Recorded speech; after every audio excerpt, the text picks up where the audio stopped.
trois choses qu'il faudrait séparer, qu'on puisse comprendre une fois pour toutes quand on apprend à jouer de la guitare.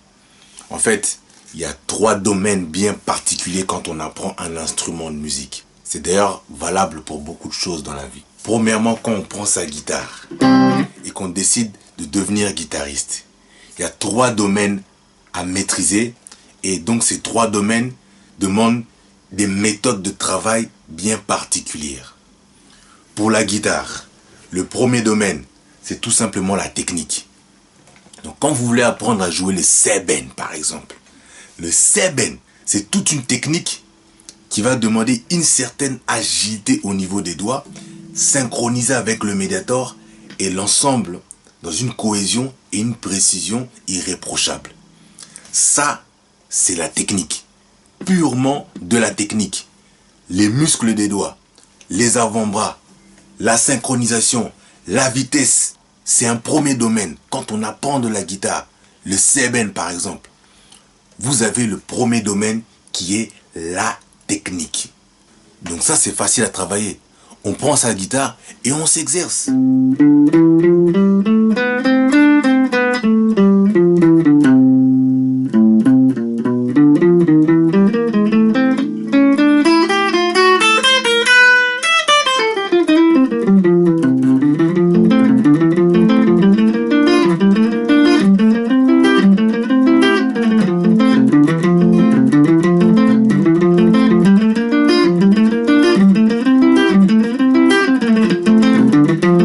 Exercice pour habituer ses bras, ses mains, sa synchronisation, ses poignets à jouer de la guitare de manière continue, avec endurance, précision, force et puissance. Ça, c'est le premier domaine, la technique.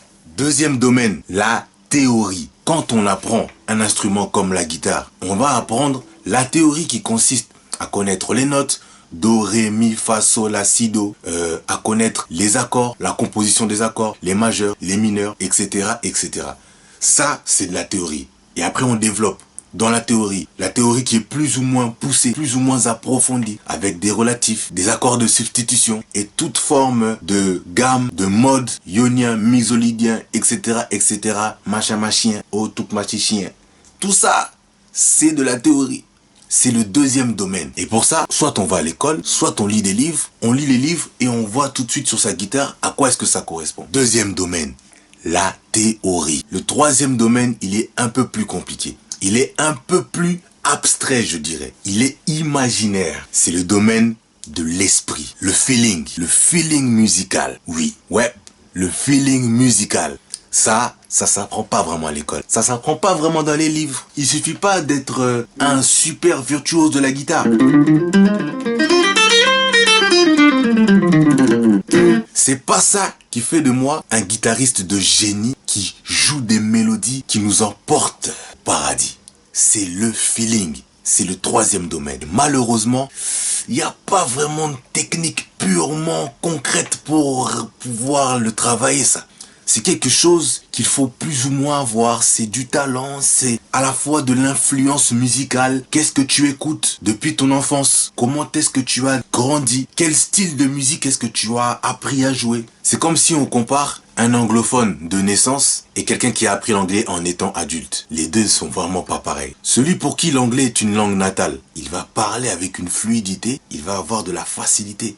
Et pour celui qui a appris en étant adulte, il aura un accent, il va manquer de vocabulaire, il va réfléchir avant de dire quelque chose. Ça va pas être naturel. Le meilleur moyen pour qu'il puisse maîtriser la langue comme quelqu'un qui est natif, il va falloir qu'il puisse s'immerger dans l'environnement anglophone, là où il va apprendre les idioms, comme on dit, les expressions et toutes les formules de phrases, jusqu'à ce qu'il n'ait plus besoin de réfléchir pour dire quelque chose en anglais. Pour les styles de musique, à la guitare ou à n'importe quel instrument, ce sera la même chose. Pour avoir l'esprit du seben, pour avoir l'esprit de la musique africaine, en d'autres termes, le feeling, il va falloir s'influencer au maximum de ce style de musique et des bonnes ondes, des vibes qui vont avec. Ensuite, s'exercer à les reproduire et pourquoi pas faire un mix avec ce qu'on connaît déjà. Si toi, tu es quelqu'un de la musique classique, pourquoi pas profiter de l'influence du seben pour créer un style seben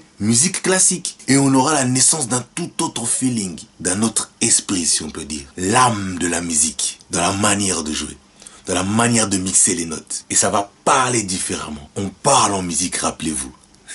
Donc voilà la précision sur ces 3 domaines.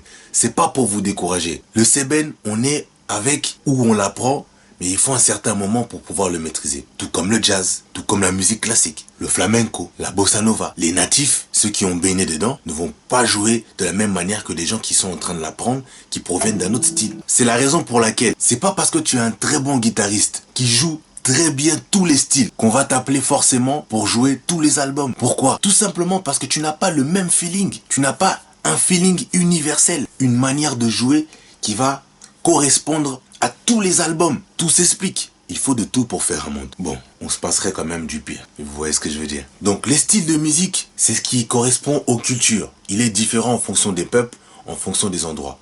Moi, c'est le seben, parce que je viens du Congo. Mais il n'empêche que dans la progression de la guitare, apprendre un petit peu de tous ces styles-là et mixer le tout pour pouvoir créer quelque chose qui nous appartient, quelque chose qui nous ressemble, une identité personnelle, c'est tout ce qu'il y a de mieux. Donc n'oubliez pas ces 3 domaines. C'est les 3 choses qu'il faut comprendre pour bien progresser lorsqu'on s'engage dans l'apprentissage d'un instrument ou de la musique.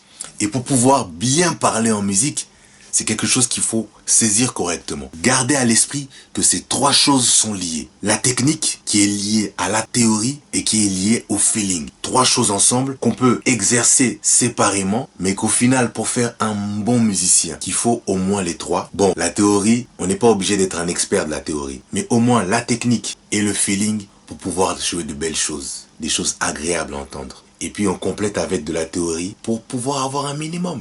Et savoir expliquer, développer encore et devenir un meilleur musicien. Donc voilà la précision que je voulais apporter aujourd'hui. Il y a tellement de choses à dire sur la musique, mais on ne peut pas tout dire sur une seule vidéo. Donc abonnez-vous, likez la vidéo, posez vos questions dans les commentaires et le reste, c'est pour bientôt. C'est Ben.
Dans les commentaires ce que vous pensez de ce petit doigté dansé.